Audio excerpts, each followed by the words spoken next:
Welcome to Garage 419. I'm Matt from New York Motor Club. Alex Roy, Team Blitzeye. Playing a little Forza Motorsports right now in the lobby of the Javits Center, hanging out. After this race, we're gonna go check out some cool cars. I'm gonna show you some stuff I like, some stuff I don't. Maybe I'll even bring him with me. Keep watching, I'm smashing the walls here. Now obviously, we love minis on Garage 419. I've got one, Gene's got one.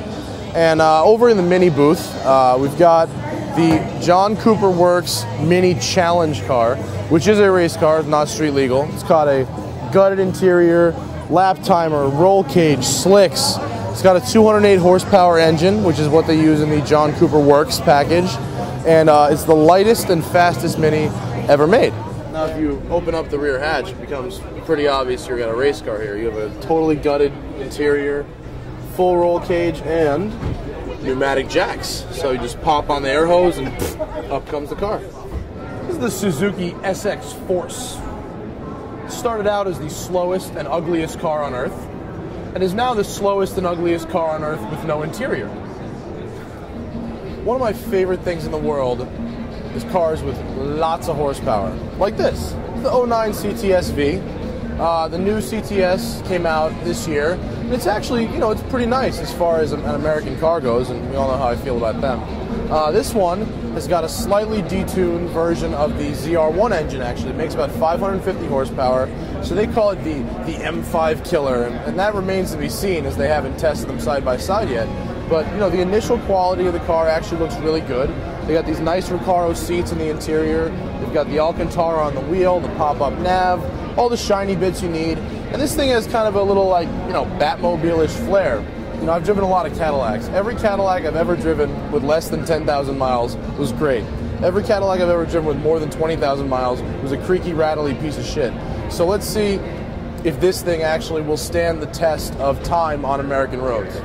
And for now, it looks good. I want to drive one. Someone, if you own a Cadillac dealership, please give me a call and let me beat on your CTS-V. Call me crazy. I might be the only person out there that really just doesn't like the Aston Martin DBS.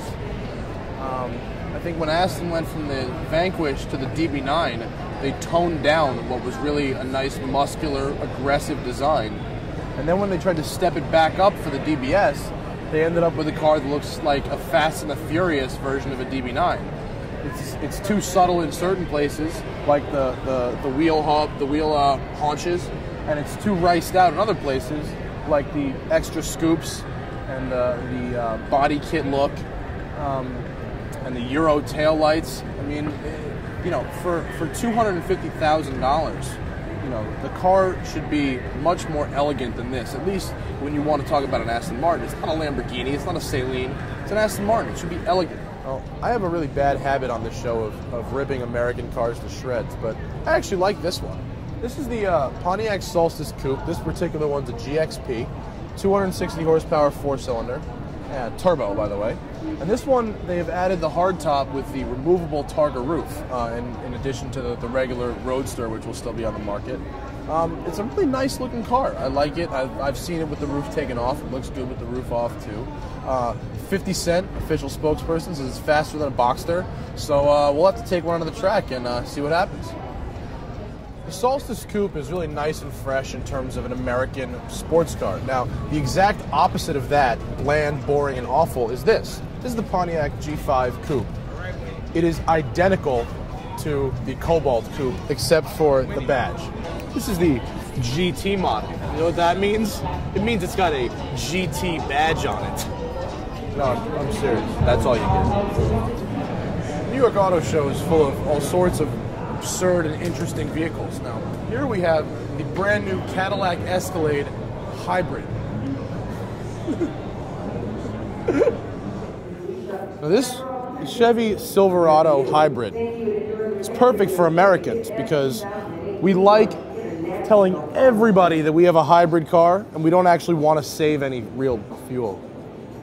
Suzuki may not have the technology yet to develop their own hybrid vehicle, but they do have bamboo in their booth, which shows they're eco-friendly. I love Porsches. They're nice, aren't they? They're fast, they're expensive, make you feel like you have a really big cock. That's the GT2. 520 horsepower, rear wheel drive, no back seats, carbon fiber everything. It's a great car, isn't it? It's a great car. Unfortunately, Porsche happened to bring the ugliest wheels ever seen on a Porsche to this show car. And they're not going to sell any of them now because this particular GT2 looks like a pile of crap.